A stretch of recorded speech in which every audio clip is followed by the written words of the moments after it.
Huge news today as Visa has officially settled its first transaction on the Ethereum blockchain using the USDC dollar stablecoins. This is a big move towards adoption of cryptocurrency and actually a practical mainstream use of crypto. I also have some great news for you on NFTs, exploring use cases beyond $1 million JPEG files. My name's Lark, and every day I make videos about investing in cryptocurrency. So if you want to learn more on that topic, then make sure you are subscribed to the channel and that you hit the bell so you get a notification when I put out a new video. By the way, every single week I also publish a value-packed investor report called Wealth Mastery. So every single issue of this report contains a deep dive on an altcoin. We do a step-by-step decentralized finance tutorial earning some crazy yields, technical analysis on the market, the latest and hottest token sales, and much more. All of that for less than $10 a week. Meaning that this is the most value-packed and at the same time the most affordable investor report on the market. Just click on the link down below in the description where you can learn more about becoming a member today.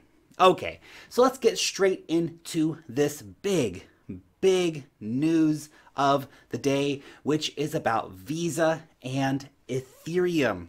Visa has now officially accepted the first cryptocurrency payments on its platform.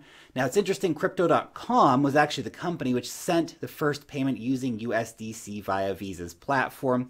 Now Visa, in case you don't know, is literally the biggest credit card company in the world. So, you know, they're kind of a big deal when it comes down to it.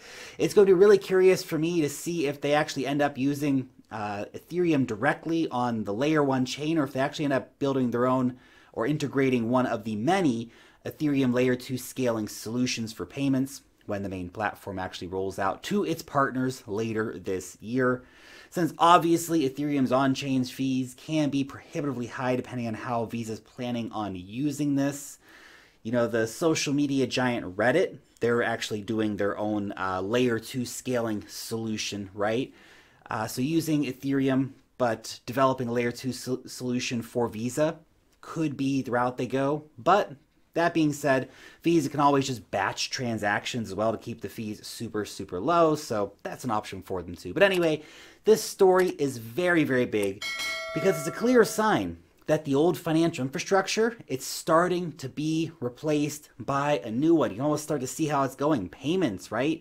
Start using dollar stable coins instead of Bitcoin, right? People don't want to pay with Bitcoin. It's got hold of your Bitcoin, right? But payments, you can definitely do that using stable coins. We're going to start seeing other things coming in, stocks and real estate and all these different savings products and lending products.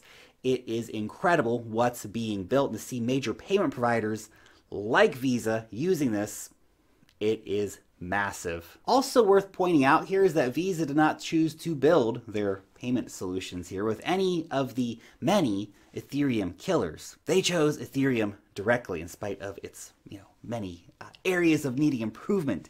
Also note too is that while this is a pretty cool moment, this was actually only the inaugural event.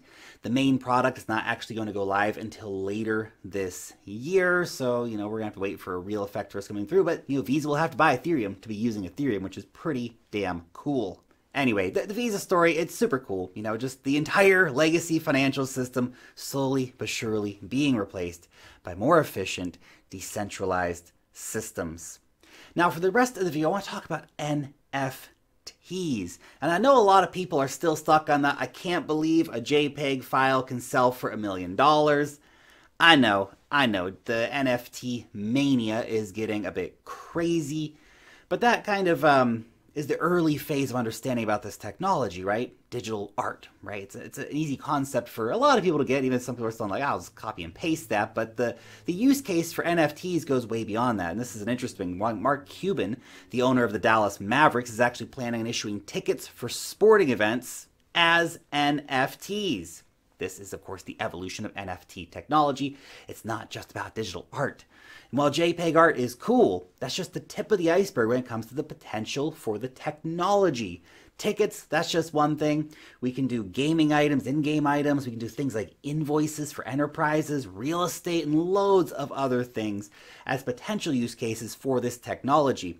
So let's look at the ticket use case, because it's a very interesting one, actually. So imagine your ticket for your sports game is turned into an NFT. Now that allows you to easily resell that ticket in a verifiable way, thus eliminating fraud, safer for the buyers, better for the industry. This is already a massive problem in the ticket industry, so this would go a long way towards solving that. Also, a very compelling use case for companies here is built-in royalties. So let's say that every time that a ticket changes hands on the resale market, the Dallas Mavericks, they're going to get another 10% cut of that sale because it's programmed into the NFT. This is a big value add for companies. And then you have companies like Persistence, which I've mentioned here on the channel before, which will be enabling enterprise use cases for NFT technology. So as a potential here, imagine a shipping invoice. So this is a very illiquid asset, and often companies are sitting around waiting months for payments to process, but they need cash now, right? So in order to get things back to flowing smoothly, get some cash flow coming in, let's imagine that they can take that invoice, turn it into an NFT, and then actually go out and get a loan versus the NFT and the money that's owed on the invoice using a platform like Maker or one of the other money markets out there. Now that becomes very, very interesting. Now for those who are interested in Persistence, the token sale is actually happening tomorrow on the Ascendex exchange, which was formerly BitMax. I'm personally investing in Persistence because I think that the idea of enterprise NFTs could be really, really big. And of course, you know me, I'm the pick and shovel guy. More than chasing the single NFTs, I want to chase the projects that are building the NFT infrastructure. Now we just need to see if enterprises are ready to adopt NFT technology. That's the next hill to conquer. And of course, while things like ticketing and invoicing are really, really cool, the reality is that digital collectibles are a big deal right now, and they will be a big deal for the foreseeable future, whether it's sports cards or art or whatever other collectibles there might be, like CryptoPunks. A really interesting play for digital collectibles coming up very soon is called Pokemon. Now this is a new project which is launching ultra rare NFTs which work across blockchains, so Polkadot, Ethereum, other blockchains, as well as on layer 2 networks.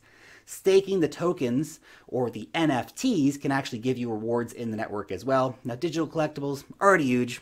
Like I said, going to continue to be used. I mean, just look at the success of CryptoPunks. Just a couple years ago, they were selling for a few bucks. Now they're selling for hundreds of thousands of dollars a piece. It's big stuff. Pokemon collectibles are way cooler than CryptoPunks too, at least I think they are. And getting in now is getting in on the ground floor for those of you who are looking for those potential NFT plays. And if you do want to get the Pokemon token to get some Pokemon NFTs, they're doing their Pokestarter sale tomorrow, so keep an eye out for it to hit Uniswap in the next few days. Now your question for today, what NFT do you currently own? And if you don't own any NFTs, are there any NFTs that you would consider owning or find useful? Maybe you're, not into digital art that costs $1,000, but you might get an in-game item. Or maybe you're up for some other kind of collectibles, like a sports card collectible NFT. Be curious to know your thoughts down below in the comments section. Thanks so much for watching today's video, and peace out till next time.